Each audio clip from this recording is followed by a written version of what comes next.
Hey, guess what I found? One of the other good things about the hiatus, I have all my tools and implements back that the cat stole. But this is the return reading. I don't really have a name for this style because I don't usually do this kind of pick a card thing very often. But I've got three different things here. I have my runes, handmade by me. Send me a message if you want a set. Ravynne Phelan's Messenger Oracle, and Kim Krans, the Wild Unknown Tarot. I really hope I'm pronouncing their names correctly. They deserve it. I don't know how to do that, so I tried. So there are four runes. Each has a corresponding pair of oracle cards and trio of tarot cards. So what I'm going to do is I'm going to give you about 15 minutes of looking at each one.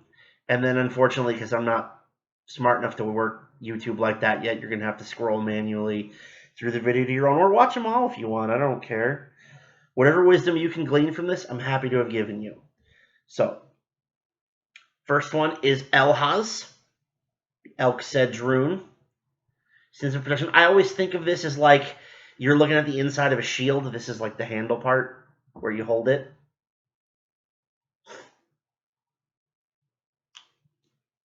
Secondly is Kinaz. This is one of my personal favorite runes. Whoop. If I could hold it, that'd be even better. Kinaz, one of my personal favorite runes, which is the torch.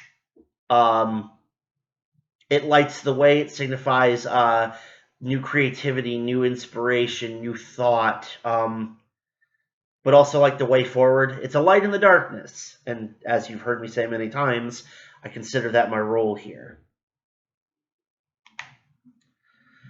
Third is Perthro. Perthro is the Gambler's Cup. Perthro stands for luck, chance, fate.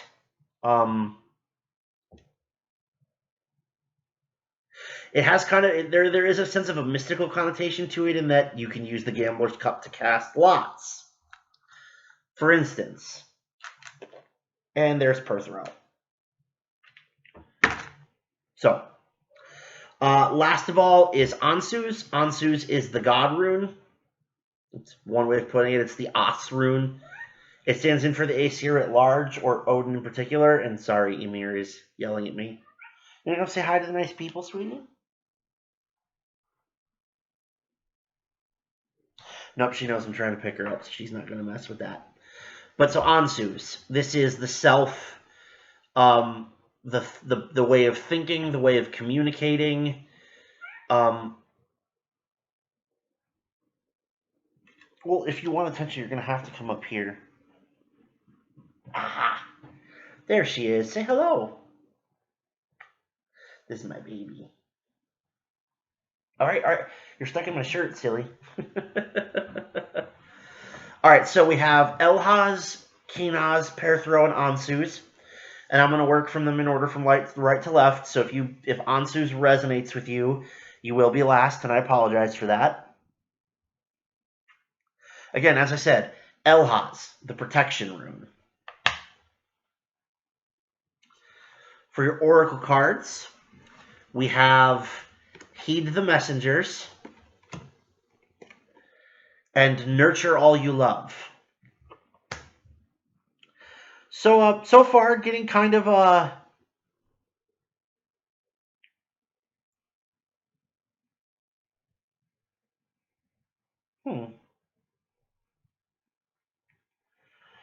getting kind of an interesting vibe from this, in that it's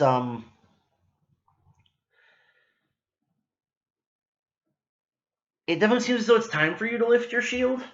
For those of you who chose Elhaz, or Algiz is another name for it, one I've used in the past.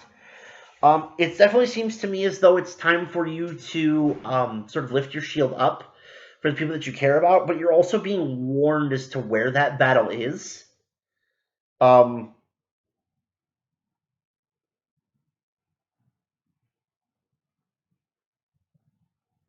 Yeah, that's really all I'm getting from these. Like, there's more to it, but maybe the tarot cards can help me clear it up. We have the Four of Wands, the Seven of Swords, and the Two of Wands. And this helps make that a lot clearer, because it is time for you to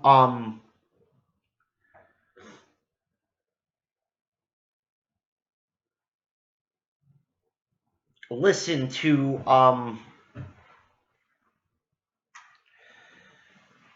the voice in your intuition, the voice in your head, whatever you want to call it, that tells you, in the midst of a great success or a great joy, which the Four of Wands represents, it's the doorway to something bright and beautiful. Not everyone who's at this mountaintop with you is your friend.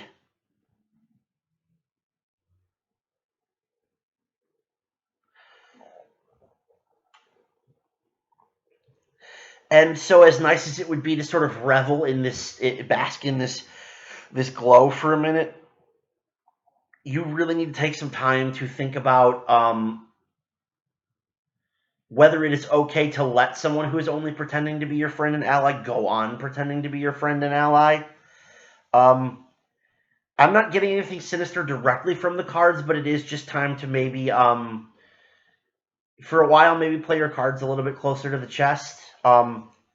Whatever your usual degree of openness is, maybe dial it back a notch or two. That isn't to say give into paranoia, mind, but you should definitely be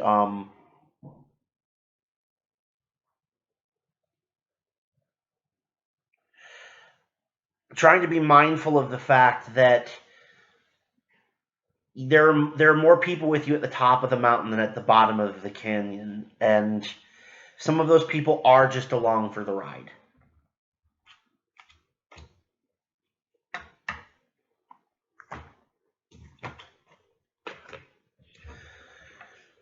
Next up, we have Kinaz, or Kanaz, the torch rune. Inspiration, new light, new ideas. Your oracle cards are See the Signs and Heed Your Dreams.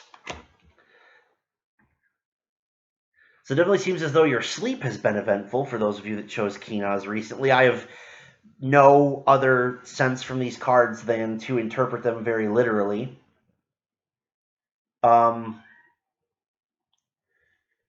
But yeah, you've been something has been shown to you in a dream or in several dreams, and if you're not already, I would honestly just keeping a dream journal for a little while. Sort of like take notes on what it is that you're seeing while you're sleeping, and then draw what truth out of that you can.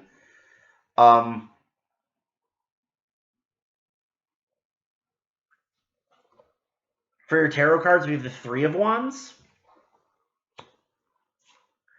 the Four of Swords, and the Six of Wands. So yeah, I'm definitely getting from this as a whole that your dreams are acting as the doorway to something, or are pointing you to the horizon that you need to be approaching. That is, the Four of Swords is the card of rest. But at the same time, the Three of Wands, excuse me, which points you to something more colorful, some sort of, again, kind of like the Four of Wands, but not in the same joyful, without the same joyful connotation. This is just a beyond to go to. And then the Six of Wands is the victory card. A triumph, however short-lived, but it's the stepping stone to greater victory. So I definitely, like I say, something very meaningful for you is lurking in your subconscious, and what it's showing you while you sleep is something you need. You need to know quite strongly. This is probably, like I said, this might be guidance from your higher self, the universe itself, maybe the divine, if you have any close connection to one or more deities. But yeah, that I would definitely be keeping that dream journal. Keep track of what you're seeing because it is easy to forget with dreams. Uh, Not to say that I use it, but I do keep a pen and a notebook next to my bed just in case. Although, like I said, I freely admit that I'm as bad as anybody else at actually going through with things I'm supposed to be doing. Um, don't let that stop you from actually doing this, though. I feel like there's something very worthwhile in it for you. That's not helping, so I'm taking it off. Perthrow. Oh, now it's really bright in here in this one eye. The Gambler's Cup. Chance, fate, luck. You've got Know You Belong and Let the Emotions Flow for your oracle cards, which sort of they help shift the connotation of this literally to the cup, and in which it's time to pour. Um,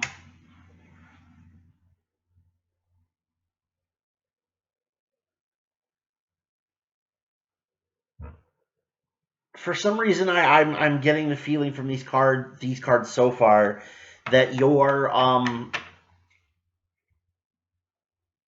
holding back and isolating yourself, and trust me, that's not a great place to be. I'm trying to come out of that myself. But it is important to know that you belong and to know that it's okay to show that side of yourself to the people that care about you, because if nothing else, it will help reinforce that belonging. It will show you that you really do belong among those people, with that group, in that company. I realize, for those of you who know me well, that I am talking to myself as well. For your tarot cards, we have the Eight of Wands and the Nine of Cups and the Fool. So sort of continuing in this theme of allowing yourself to express emotions. This is going to be the start of a great journey for you. Learning to open up, learning to let go, learning not to hold back from the people that you care about and associate with, to the degrees that that's relevant. Don't be an open book for everybody. I'm not going to ever advise you to do that. There are secrets that are worth keeping. There are people who are meant to be only so close to you. If you have a couple of super trusted confidants, open up completely to them and use that as your sort of measuring stick for what not to say to other people that are in your various circles. But again, you have the Fool here, the beginning of some grand adventure. This is like Bilbo Baggins running down the road to catch up to Gandalf and the dwarves. In The Hobbit.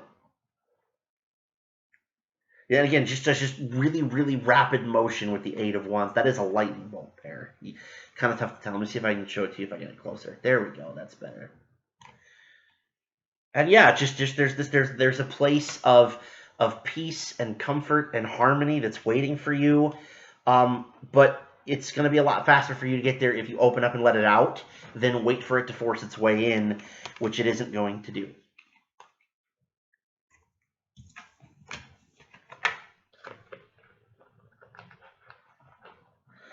Last but most certainly not least is the Ansu's rune, the self, the mind, communication, and thought. Also Odin, which makes me kind of glad I'm not giving these readings to myself.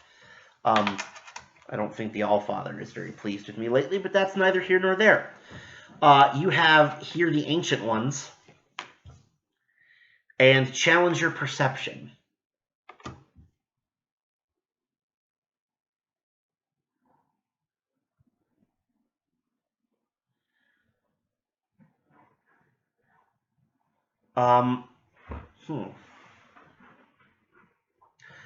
Tough to synthesize these.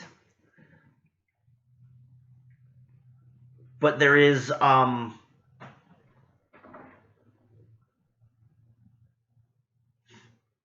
you need to think outside the box if you chose Anzus. You need to get beyond, you like challenge your perception in a pretty literal way, but also get beyond your normal way of thinking, get beyond your normal ways of doing things, get beyond your routines and your habits, and um,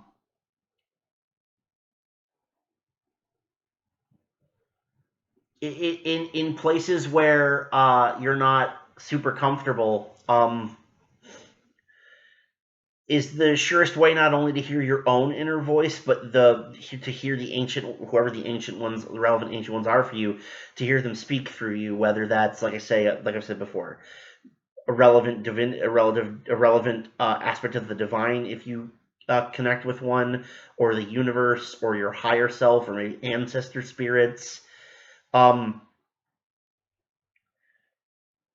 But if you're caught up in your usual and your sort of rote ways of doing things and being in the world, um, you're gonna miss those messages, not hear those voices, not see those signs. And so the easiest way to do that is to force yourself to do things differently, which, if you recall from, I don't know, July or whenever I started doing that, was the point of the eye patch. It forced me to see with only one eye. And so this one, always dark, had to do other things to help compensate. Now, again, like I say, I'm only an expert in my own practice, not yours, but I definitely think that trying some new way of doing what you do every day, from the mystic to the mundane, is the best way of opening yourself up to hearing what wisdom there is being offered to you. Your tarot cards are the High Priestess, the Hermit, and the Star, all major arcana.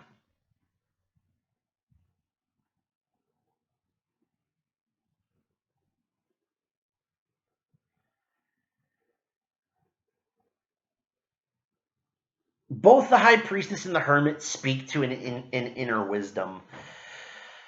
Um, the interesting thing about it is that the Hermit goes in to find it, and the High Priestess brings it out to share it. Now, again, every living thing, humans especially, contains multitudes and is full of contradictions and various sorts of things.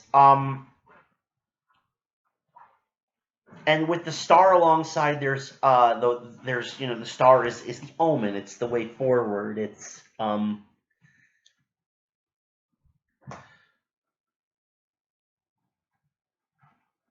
probably the message that the ancient ones are trying to send you, from the oracle cards earlier in this draw. And so what I would be doing if I were you, this is really difficult to parse like this, because it asks of you to go within and push without at the same time.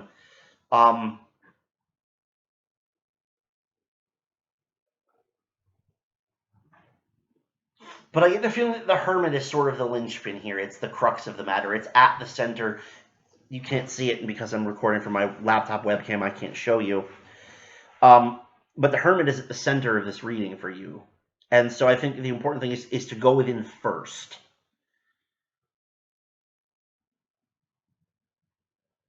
Now, how that will relate to challenging your perception, I don't know, other than, as I said, finding ways to make it so the inner voice is easier to hear.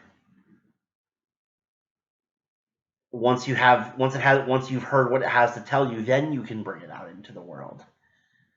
But as with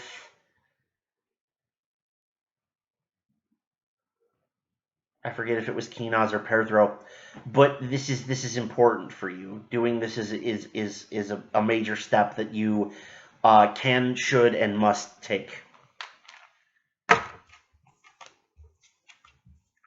So that is the return reading. I hope that it was helpful to you. You can find me on Facebook, Instagram, and Patreon if there's anything else I can do to help. Thanks for watching, guys. It's great to be back. I'll see you the next time out.